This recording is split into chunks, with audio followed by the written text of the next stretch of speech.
বলছো আমাকে আজকে লিখতে দেবে না? শুনিনি, শোনো আমার কথাটা একটু শুনে দেখো।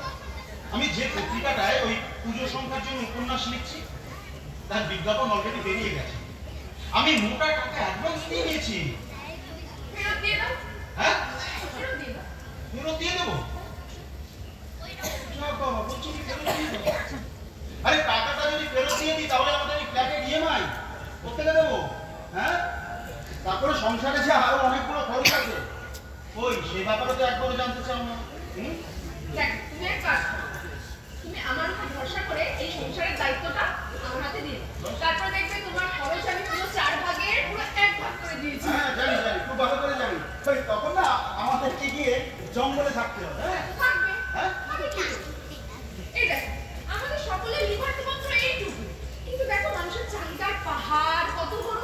এই জন্য দেখবে তুমি কারো মুখে শান্তির হাসিটা দেখতে পাবে।